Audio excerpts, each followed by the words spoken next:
인간의 삶 속에 중요한 것이 있습니다. 소유가 제일인가 아니면 관계가 제일인가. 그래서 오늘 말씀의 제목이 소유보다 관계가 중요하다.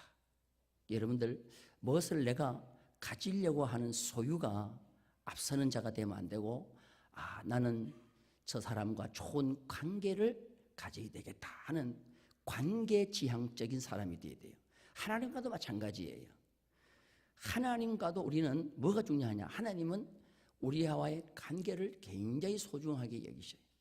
하나님은 우리와 좋은 관계를 가지기 위해서, 하나님은 아버지가 되시고 우리는 아들이 되기 때문에 아버지와 아들과의 그 관계를 유지하기 위해서 마귀가 그렇게도 떨어뜨려 놓으려는 관계를 그 아들 독생자 예수 그리스도까지 이 땅에 보내셔서 그를 희생시키시며 우리와의 아들과 아들의 관계를 지속적으로 유지하신 겁니다.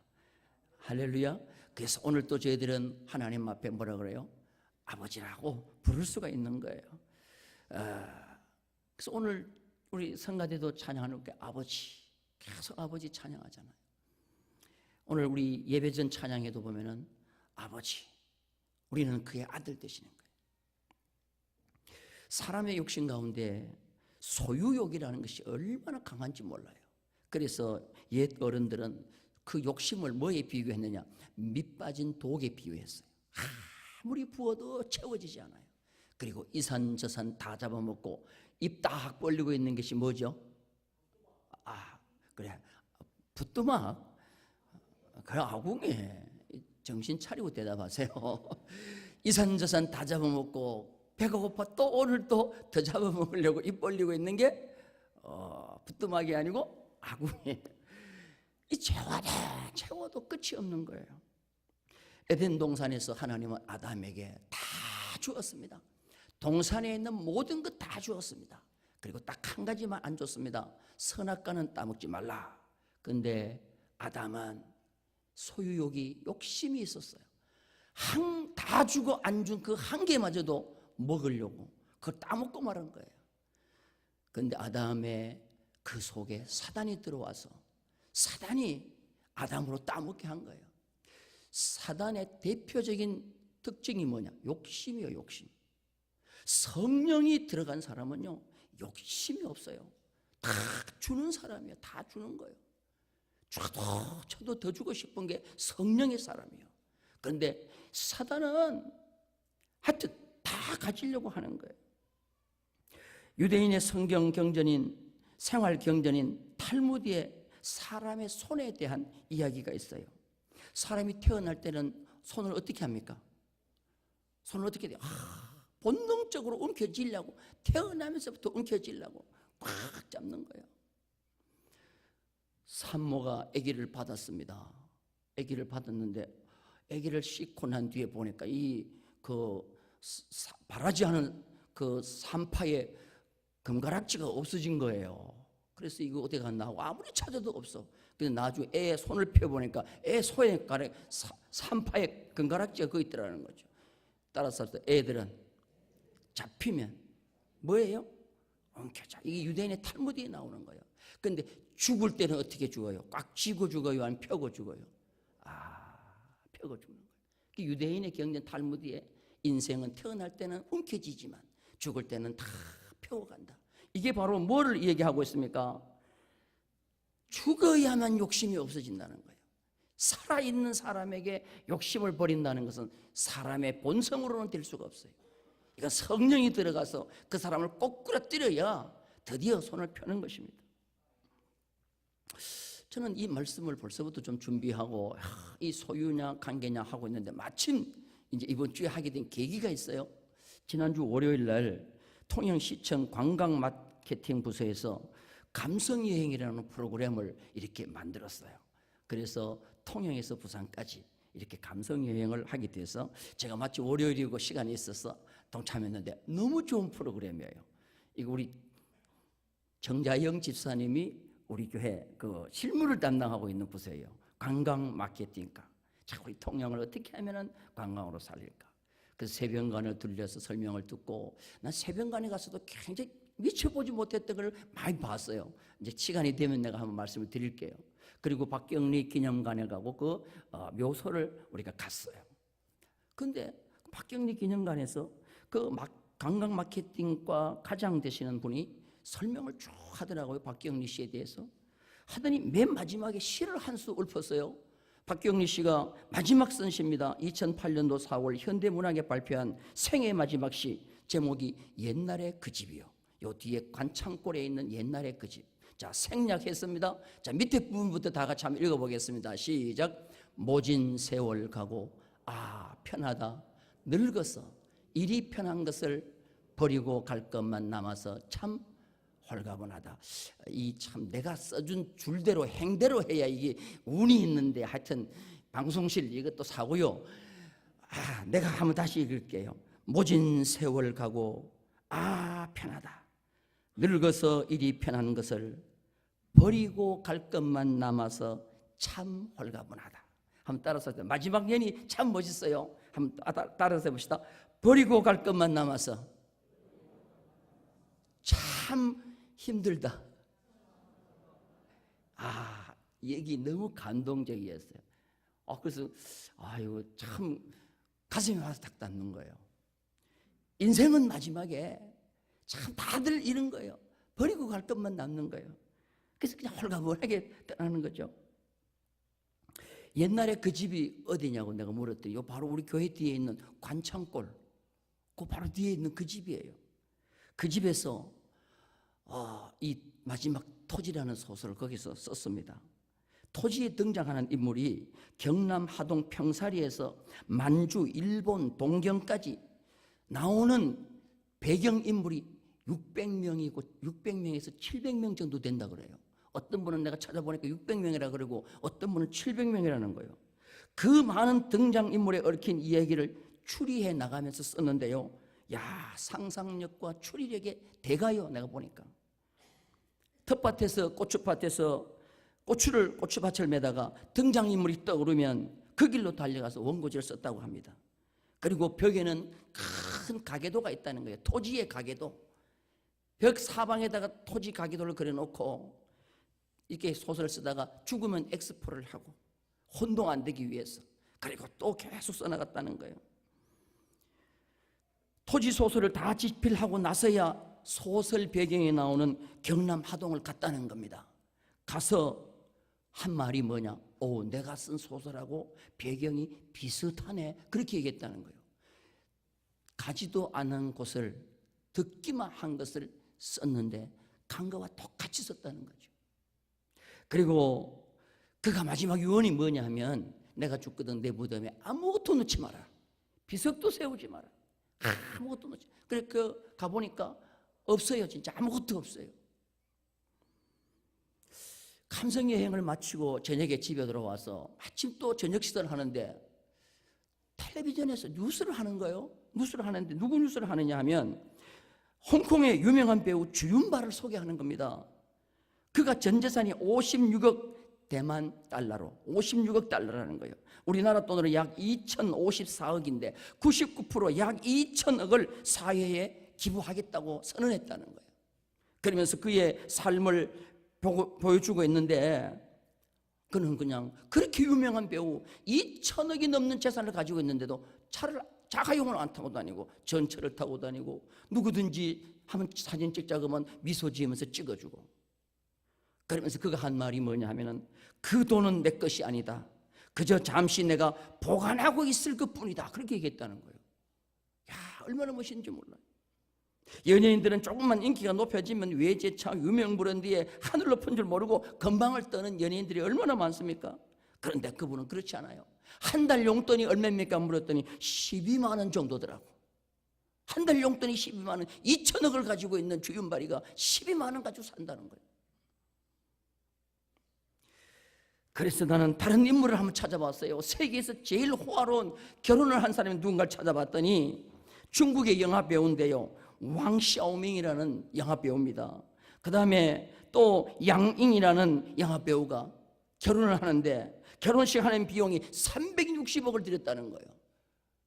그래서 내가 이 사람이 행복하게 살았는가 뒷조사를 하려고 그러다가 시간이 없어서 뒷조사를 못했어요. 근데 내가 볼 때는 360억을 들여 초호와 결혼을 했지만 주윤발만큼 행복하지 않을 것 같아요. 한 달 12만 원 쓰는 그 주윤발 영화배우처럼 나는 이분들이 대통령이 되면 좋을 것 같더라고요. 인디안의 전설에 보면 사람의 속에는 두 마리의 늑대가 있다는 겁니다. 선한 늑대와 악한 늑대가 항상 사람의 마음속에 싸운다는 거예요. 그런데 이기는 쪽에 언제나 이기는 쪽은 마음의 주인이 먹이를 주는 것이 이긴다는 거예요. 악한 늑대에게 먹이를 주면 악한 늑대가 이기고 선한 늑대에게 먹이를 주면 선한 늑대가 이긴다는 거예요. 그래서 오늘 내가 마음을 어떻게 잡느냐가 참으로 중요하다는 거예요. 저는 이 설교를 준비하면서 생애 처음 들어본 꽃 하나를 발견했어요. 그게 바로 뭐냐 하면은 금오초라고 하는 겁니다. 금오초. 여러분 금오초라고 들어보셨어요? 황금고기 금붕어처럼 생긴 금오초. 저 꽃이 금오초인데 마치 저 꽃잎이 금붕어의 비늘같이 이렇게 지느러미같이 생겼다 해가지고 금오초라는 겁니다. 그런데 꽃이 피었을 때는 저렇게 아름다운 거예요. 그런데 저 꽃이 이제 시들어서 말라 비틀어질 때는 뭐로 바뀌느냐 하면은 놀랐습니다. 해골초로 바뀌는 거예요. 해골초. 와, 나는 이거 금오초라는 걸 발견하고 놀랐어요. 그런데 저 금오초가 해골초로 바뀌는데 저 꽃말이 뭐냐 하면은 욕망과 탐욕이라는 거예요. 인생이 욕망과 탐욕을 가지고 있으면 저렇게 화려하게 피던 꽃이 점점 어떻게 되느냐? 해골같이 되어버린다는 거예요. 인생은 해골같이 되는 거예요. 여러분 연세 드실수록 절대로 욕심을 버리기를 바랍니다. 안 그러면 저 금오초같이 되는 거예요. 알렉산더 대왕이 32세에 대제국 헬라를 건설하고 마지막에 32살에 그 지중해를 완전히 장악한 알렉산더가 32살에 모기한테 물려 말라리아로 죽습니다. 죽으면서 너무나 인생이 허무한 거예요. 유언이 뭡니까? 내가 죽거든 간 밖으로 내 양손을 내놓아라. 그리고 수많은 사람들에게 천하를 호령했던 알렉산더도 빈손으로 간다는 사실을 깨닫게 해주고 싶다. 이게 마지막이라는 거예요. 인생은 소유욕이 왜 그래 많은지 몰라요. 근데 소유욕보다 더 중요한 게 뭐냐? 관계라는 거예요. 관계. 이 소유욕 때문에 모든 관계를 다 깨뜨리는 겁니다. 물질은 이 물질에서 다른 물질로 변화되는 것을 임계점이라고 그래요. 임계점. 물이 99도까지는 끓지 않아요. 100도가 되면 물이 끓으면서 액체가 기체로 바뀌어요. 이게 임계점이라는 거예요. 인생은 욕심이 없을 수는 없어요. 정말 긍정적이고 창조적인 욕심은 있어야 되죠. 그런데 소유욕이 지나친 임계점을 넘으면 인생은 끝나는 거예요. 여러분 넘지 않도록 해야 돼요. 오늘 본문의 말씀이 그걸 잘 설명해 주고 있는 거예요. 오늘 이 탕자의 이야기는 교회 밖의 사람들도 너무나도 잘 알고 있는 대표적인 기독교 이야기입니다. 한 아버지에게 두 아들이 있었습니다. 둘째 아들이 아버지에게 나에게 돌아올 유산을 먼저 달라는 거예요. 그리고는 아버지를 떠나 먼 나라로 갔습니다. 아버지의 영향력을 완전히 벗어난 지역으로 갔습니다. 그런데 세상은 만만치 않았습니다. 자기 생각대로 되지 않았습니다. 우선 아버지로부터 멀어지니까 아버지가 자신을 통제하고 억압하던 그 힘이 없어지니까 이 둘째 아들은 자유로워졌습니다. 즐기기에 급급했습니다. 얼마 가지 않아 허랑방탕하게 아버지께로부터 모든 받은 유산을 다 탕진했습니다. 완전히 알거지가 되었습니다. 이 아들의 문제가 뭐냐? 아버지와 아들이라는 관계보다도 아버지의 물질, 그걸 내가 가지겠다는 소유가 더 중요했다는 거예요. 그러니까 빨리 이걸 받아가지고 어디로 가느냐? 먼 나라로 가는 거예요. 불효자가 왜 생깁니까? 이유가 바로 여기 있는 거예요. 자식이 아버지라는 관계보다도 아버지의 소유가 나는 더 관심이 있을 때 자꾸만 불효가 생기는 거예요. 그리고 아버지를 바라보니까 나에게 돌아올 물질이 별로 없어. 그러면 그 부모는 이제는 별로 관심이 없어지는 거예요. 여기서부터 뭐가 오느냐? 불효가 생기는 거예요. 우리는 아버지라는 관계가 소중한 것을 기억해야 돼요. 하나님과 우리와의 뭐가 중요하냐? 관계가 중요하다는 거예요. 그런데 우리는 하나님이 주신 모든 것을 받으면서도 욕심이 자꾸 생겨서 그 소유욕에 몰두하다 보니까 하나님과의 관계가 깨어지고 인간관계가 깨어지고 부자지간의 관계가 깨어지는 거예요. 그래서 이 세상의 모든 관계를 깨트리는 근본적인 것은 어디 있느냐? 소유욕에 있다는 거예요. 오늘 우리는 소유욕을 내려놓는 우리 모두가 되기를 주님의 이름으로 축원합니다. 다윗이 얼마나 믿음이 좋은 왕입니까? 그런데 다윗의 인생 역정에 가장 영향력을 끼친 두 사람을 들라고 하면 골리앗과 밧세바예요. 골리앗과 밧세바. 골리앗은 다윗을 왕으로 등극시킨 위대한 인물입니다. 그런데 밧세바는 다윗을 침몰시킨 사람이에요. 다윗이 골리앗을 물리치고 돌아올 때 이스라엘의 수많은 사람들이 다윗에 비길 것이 없다고, 다윗은 만만이라고, 드디어 다윗이 왕에 올라가도 누구도 이 얘기를 못해요. 왕될 자격이 없다고 한 사람 하나도 없어요. 다윗은 왕이 되었습니다. 그런데 밧세바 보세요. 다윗을 침몰시켰어요. 왜 그러냐? 욕심 때문에 그런 거예요. 다윗이 왕이 되었습니다. 모든 것 다 거느렸습니다. 어느 날 다윗이 왕궁 옥상을 거느리는데 이웃집에서 목욕하는 여인을 발견합니다. 누구인지 알아보았더니 충성스러운 신하 우리아의 아내인 거예요. 자, 여러분 한번 보세요. 다윗의 충성스러운 신하, 다윗과 충성스러운 신하 우리아는 관계, 아주 좋은 관계죠. 왕과 신하의 관계, 이 관계를 다윗이 소중하게 생각했다고 하면 절대로 밧세바를 끌어들여서 동침할 수가 없는 거예요. 그런데 다윗은 뭐예요? 관계를 무시한 거예요. 그러면서 갑자기 마음속에 욕심이 생긴 거예요. 소유욕이 생긴 거예요. 그래서 밧세바를 끌어들였습니다. 그래서 뭘 했느냐? 다윗 속에서 두 마리의 늑대가 싸웠겠죠. 선한 늑대와 악한 늑대가 싸웠는데 다윗은 악한 늑대에게 먹이를 준 거예요. 그러면서 밧세바를 끌어들여 드디어 동침합니다. 관계가 중요하다면 절대로 신하의 아내와 동침할 수 없는 거죠. 다윗은 욕망을 소유를 더 중요하게 여긴 거예요. 그런데 덜커덩 밧세바와 동침하고 나니까 아이가 생겼어요. 그러니까 이 다윗은 황급하게 어떻게 합니까? 숨기려고 완전 범죄를 꿈꾸기 위해서 우리아를, 전쟁에 나가 있는 우리아를 불러들여요. 그래서 특별 휴가를 주면서 집에 가가지고 아내와 동침하라고 합니다. 그런데 우리아 장군 보세요. 얼마나 멋있는지 몰라요. 왕이요, 내 사령관과 내 부하가 지금 적진에서 야영하며 거기서 싸우고 있는데 내가 어떻게 장군으로서 내 아내를 품고 내 방에서 잘 수가 있습니까? 저는 그럴 수 없습니다 하고 왕궁 밖에서 야영을 하고 그 이튿날 전쟁에 가는 거예요. 아이고, 다윗은 큰일 났어요. 이거 아이고, 완전 범죄도 안 되겠다. 그러니까 이 다윗 보세요. 점점 죄악의 길로 빠져갑니다. 그 전쟁터로 가는 우리아의 손에 편지를 들려보내는 거예요. 편지. 이 편지 속에는 뭐냐? 사령관 요압 장군에게 보내는 편지인데 이 우리아를 전쟁 가장 최전방에 배치했다가 급히 후퇴해서 죽이라는 거예요.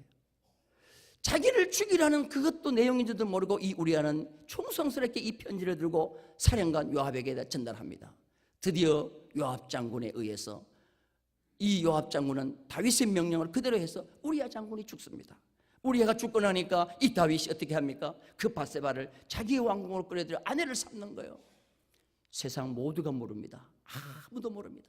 그런데 누구는 아셨냐? 하나님은 아신 거예요. 나단 선지자를 보내서 다윗을 책망하기 시작합니다. 다윗을 책망하는 내용이 뭐냐? 다윗아, 네가 지금 가진 것 가운데 부족한 것이 뭐가 있냐?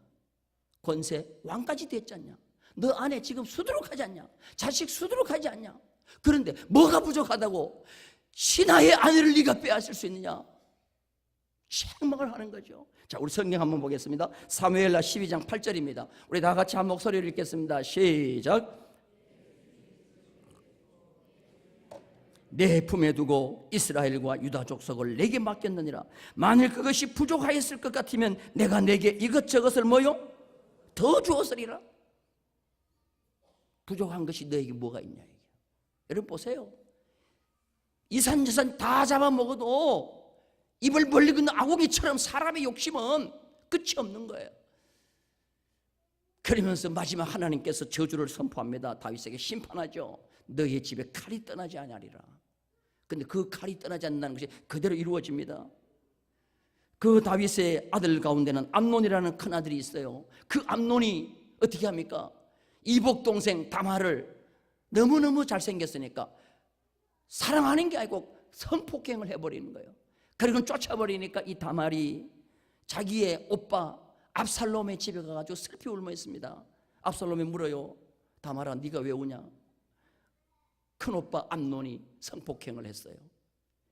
압살롬은 그때부터 암논을 죽이려고 생각합니다. 드디어 암논 압살롬에 의해서 죽습니다.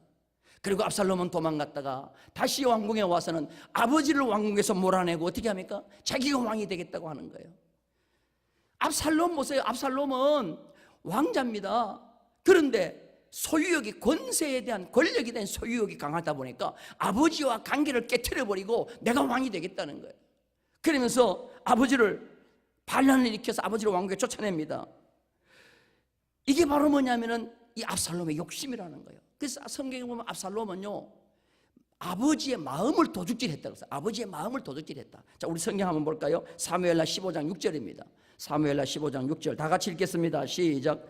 이스라엘 무리 중에 왕께 재판을 청하러 오는 자들마다 압살롬의 행함이 이와 같아서 이스라엘 사람의 마음을 압살롬이 훔쳤다. 여러분, 세상에 제일 도둑놈 중에서도 나쁜 도둑놈이 뭔지 아세요? 도둑 다 나쁘지만 더 도둑놈이 뭐냐? 물건을 훔치는 게 아니고 뭘 훔치는 거예요? 마음을 훔치는 거예요. 이 마음을 훔치는 자는요, 겉으로는 위장선을 합니다. 위장선. 선도 위장된 선이 있어요. 목적은 악을 행하기 위해서. 지금은 뭐요? 착한 척 하는 거예요. 선한 일 하는 척 하는 거예요. 근데 하나님은 그거 다 아시는 거예요.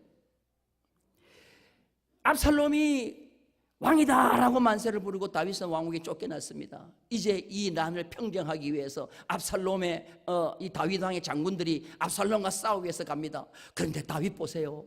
다윗은 그래도 아버지예요. 뭐가 중요하냐? 아들에게 관계가 중요해. 압살롬이 자기를 왕궁에서 쫓아냈지만 그래도 아들이요. 그래서 장군들한테 부탁을 해요. 얘들아, 가서 싸울 때 나를 봐서 압살롬을 어떻게 해달라 그래요? 너그러이 대접해달라. 자, 우리 성경 한번 보겠습니다. 사무엘하 18장 5절입니다. 사무엘하 18장 5절 다 같이 읽습니다. 왕이 요압과 아비새와 이때에게 명령하이르되 나를 위하여 젊은 압살롬을 뭐요? 너그러이 대우하라 하니 왕이 압살롬을 위하여 모든 군 지휘관에게 명령할 때 백성이 큰 소리를 했다는 거예요? 적은 소리를 했다는 거예요? 귓속말로 요압아, 압살롬 좀 봐줘, 이게 아니요. 모든 백성 다 듣는 앞에서 압살롬은 반란을 일으켰지만 그래도 내 뭐요? 아들이다. 나를 봐서 압살롬을 너그러이 대해달라. 이게 아버지의 마음이라는 거예요. 이게 관계를 소중히 여기는 아버지의 마음이라는 거예요. 하나님은 오늘 또 우리를 아들 삼으시고 아들의 관계를 지속적으로 유지하려고 하는데 우리는 욕심 때문에 하나님과의 관계를 깨뜨리려고 하는 거예요. 여러분, 소유욕보다도 뭐가 더 중요해요? 관계가 중요하다는 거예요. 오늘날 세계 전쟁이 일어나는 모든 것들이 어디서 오느냐? 여기서 온다는 거예요. 둘째 아들이 아버지의 재산을 받아서 먼 나라로 가는 것이 바로 뭐냐? 이거는 관계가 소중한 것이 아니라는 거예요. 아버지는 떠나도 좋다는 거예요. 버려도 좋다는 거예요. 내가 가질 거면 가지면 된다는 거예요. 소유욕인 거예요. 이 아들이 집을 나가고부터 아버지한테는 습관이 하나 생겼어요. 어떤 습관이냐? 맨날 동네 앞에 나가가지고 뭐요? 멀리 살피는 거예요. 동네 어른들이 왜 어른 여기 나와서 이렇게 살핍니까? 아이고, 우리 둘째 아들 나갔지 않는가? 그 아들 분명히 망했을 거야. 힘들 거야. 이제 올 때가 됐는데 아직 안 오네 하고는 종일 보고 있는 거예요. 어느 날 보니까 저 멀리서 눈에 익은 하나의 그 행동을 하는 한 거지가 오는데 보니까 뭐요? 아이고, 아들이야. 그때 이 아버지는 달려가는 거예요. 여러분, 유교의 어른은 뛰어요 안 뛰어요? 비가 와도 어떻게 해야 돼? 일단 배를 내밀고 걸어서 가는 게 선비의 유교의 어른들의 행동이요. 이스라엘도 마찬가지요. 어른은 떼는 법이 없어요. 그런데 이 아버지는 떼요, 안 떼요? 신발 다 벗겨지고 그냥 막 달려갑니다. 끌어안고, 목을 끌어안고. 이게 바로 뭐냐? 최고의 기쁨인 거예요. 그러면 이 아버지는 뭐가 소중한 거예요? 자기 재산 다 탕진한 그 재산을 생각하지 않고 이 아들 뭐를 소중하게 여겨요? 관계를 소중하게 여기는 거예요. 이 둘째 아들이 뭘 비춰 생각 못했느냐? 아버지와 함께 있을 때는 통제라는 것이 있어요. 간섭이라는 것이 있어요. 그런데 이 통제와 간섭 속에 있는 자유가 중요하다는 거예요. 따라서 합시다. 자유를 지킬 줄 모르는 자는 주면 돼요, 안 돼요? 자유를 지킬 줄 모르는 사람 주면 안 돼요. 철부지한 애는 자유를 주면 안 되는 거예요. 그건 자기를 망치는 자유를 쓰는 거예요. 그때 필요한 게 뭐냐? 아버지의 통제와 간섭이라는 거예요. 오늘 청소년들은 이걸 몰라요. 조금 간섭하면 그걸 싫어하는 거예요. 근데 돼지구리간에서 발견한 것이 있습니다. 돼지를 치다가 돼지를 보니까 아이고 저 돼지의 특징이 뭐예요? 돼지는 지저분한 것을 좋아하는 거예요. 그리고 거기서 나오려고 하지 않고 앉아버리는 거예요. 그런데 양은 그렇지 않다 이 말이죠. 지저분한 곳에서 나오려고 하는 거예요.